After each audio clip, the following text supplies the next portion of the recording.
दिल्ली में 5,000 करोड़ के international drugs syndicate मामले का खुलासा। Of over 53 popular drugs have been declared as not of standard quality. Methadone पकड़ा गया है जिसकी कीमत 1400 करोड़ रुपए और अब तक 5 लोग इस पूरे मामले में गिरफ्तार। 562 kg of cocaine and 40 kg of Thai marijuana has been recovered. देश में ड्रग्स का धंधा जोरों शोरों से चल रहा है। पंजाब, गुजरात, मध्य प्रदेश, हरियाणा, तेलंगाना, पश्चिम बंगाल, कर्नाटक, देश के लगभग सभी हिस्सों में ड्रग्स और कोकीन का अवैध व्यापार हो रहा है। लेकिन मोदी सरकार अब तक इस जुर्म को रोकने में असफल रही है।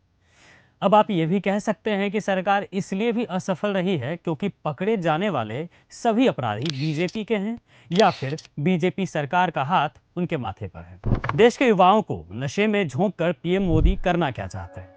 कुछ नहीं, बस लोगों को नशे से लिप्त कर अपनी हवाबाजी जारी रखना चाहती है मोदी सरकार, ताकि उनसे कोई सवाल ना करे, बस ठेके और ड्रग्स के लिए उनके पास हाथ फैलाए। अब आप इस वीडियो में जानिए कि इन सभी राज्यों में जो ड्रग्स के ठेकेदार पकड़े गए हैं वे आखिर हैं कौन। पंजाब में अब नशे के कारोबार में अपराधियों के साथ साथ माननीय भी अपने हाथ आजमा रहे हैं।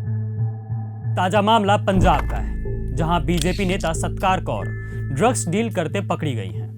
दरअसल पंजाब पुलिस की एंटी नारकोटिक टास्क फोर्स ने बीजेपी नेता सत्कार कौर को ड्रग्स तस्करी के आरोप में गिरफ्तार किया है। साल 2022 में सत्कार कौर बीजेपी में शामिल हुई थी। इन्हें पकड़ने के लिए पंजाब पुलिस ने एक हथकंडा अपनाया था।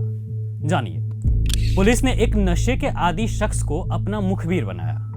देखिए, ये शख्स भी यूं ही पुलिस का मुखबिर नहीं बना था, क्योंकि उसने पुलिस को बताया था कि एक औरत उसे ड्रग्स तस्करी के लिए मजबूर करती है। तो पुलिस ने अपना दिमाग चलाया, भेज दिया उस शख्स को कस्टमर बनाकर 100 ग्राम हेरोइन लेने। वो शख्स गया भी और पुलिस ने खरड़ के पास पूर्व विधायक और ड्राइवर को 100 ग्राम हेरोइन के साथ गिरफ्तार कर लिया और साथ में 1,56,000 कैश भी रिकवर किया है। वो तो मोहतरमा गिरफ्तार हुई तो पता चला कि वे पूर्व विधायक और बीजेपी नेता हैं।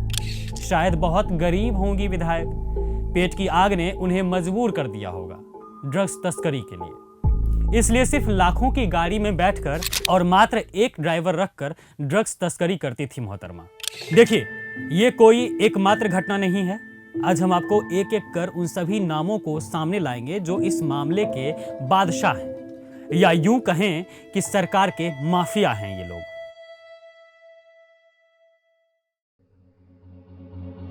7 अक्टूबर को मध्य प्रदेश से एक खबर सामने आई थी एक ड्रग्स माफिया के पकड़े जाने की, जिसका नाम था हरीश आंजना। इस माफिया का भौकाल देख बड़े बड़े धन्ना सेठ भी मौन रह जाते थे। आंजना को फेमस होने का शौक था, सो वो हो भी गया।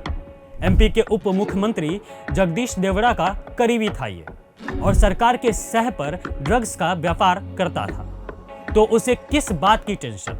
लेकिन एक दिन ऐसा आया जब 1800 करोड़ के ड्रग्स मामले में गुजरात पुलिस ने हरीश आंजना को उसके घर से ही उठा लिया। लगता है कि आंजना का कनेक्शन सिर्फ मध्य प्रदेश तक ही था, बाहर गुजरात वगैरह से कनेक्शन होता तो बच भी जाते।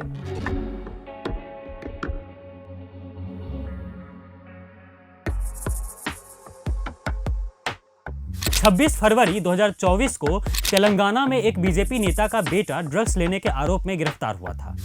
हम आपको बताते हैं पूरी बात। हैदराबाद पुलिस ने एक 5 सितारा होटल के कमरे में छापा मारा था, जहां भारतीय जनता पार्टी के एक नेता के बेटे सहित 10 लोगों को गिरफ्तार किया गया। ये लोग होटल के कमरे में एक पार्टी के दौरान कोकीन सूंघ रहे थे, क्योंकि देश के वायुमंडल में अब ऑक्सीजन की कमी हो गई है ना। वो बेचारे सांस लेने के लिए कोकीन का ही सेवन करने लगे थे। भाजपा नेता के बेटे का नाम गजाला विवेकानंद है। छापे में पुलिस ने कोकीन से भरे 3 प्लास्टिक कवर के साथ साथ नशीली दवा के सेवन के लिए इस्तेमाल किया जाने वाला सफेद रंग का कागज और 3 सेलफोन भी जब्त किया था। इससे पहले कि पीएम मोदी की तरह उनके नेता भी किसी जुमले का इस्तेमाल करते, उससे पहले ही तेलंगाना पुलिस खेल गई और गजाला का मेडिकल जांच करा दिया। बेचारे बीजेपी नेता के बेटे इसमें भी दोषी पाए गए।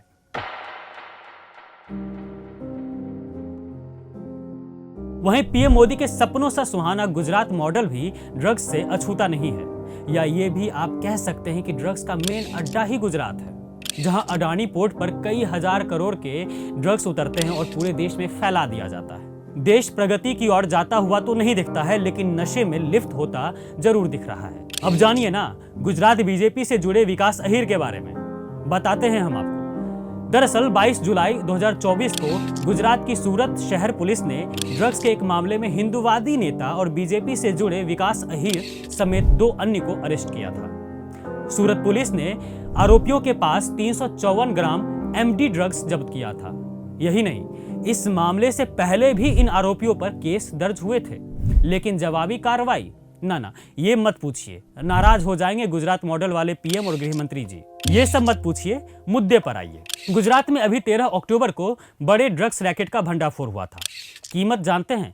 5000 करोड़ रुपए कोकीन था, जो देश की राजधानी तक सप्लाई किया जाना था, लेकिन पुलिस ने पहले ही इस मंसूबे पर पानी फेर दिया।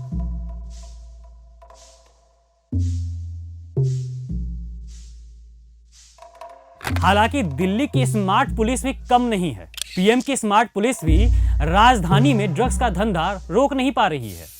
दिल्ली में कुछ दिनों पहले ही 562 किलोग्राम कोकीन जब्त की गई थी, जिसकी अनुमानित कीमत 5620 करोड़ थी, जो अब तक की सबसे बड़ी खेप थी दिल्ली में।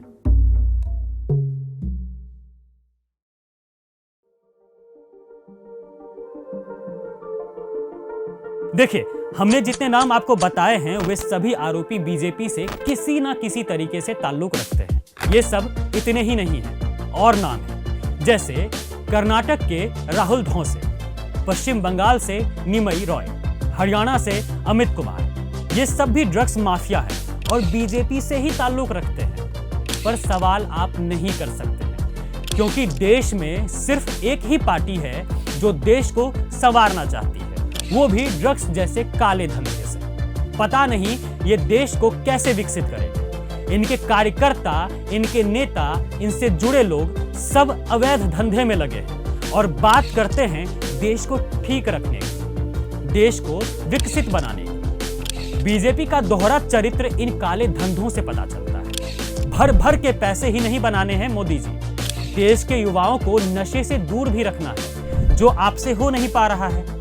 तो मत बात करिए ना ऐसी जो आम जनता पचा ही ना पाए। आपकी पार्टी के काले कारनामे हर दिन देखने को मिलते हैं। हर दिन आपके कोई न कोई नेता ड्रग्स के अवैध व्यापार में संलिप्त पाए जाते हैं। पीएम मोदी देश के युवा, देश के भविष्य हैं। इन्हें ड्रग्स जैसे नशे में ढकेल कर देश का नुकसान कर रहे हैं आप। देश को कई सालों पीछे तो कर ही दिया है आपने, लेकिन उसको ठीक करने वालों को तो होश में रहने दीजिए। और अगर आपकी सरकार ड्रग्स के अवैध व्यापार पर कंट्रोल नहीं कर पा रही है तो दे दीजिए ना इस्तीफा, लेकिन देश को बर्बाद मत कीजिए।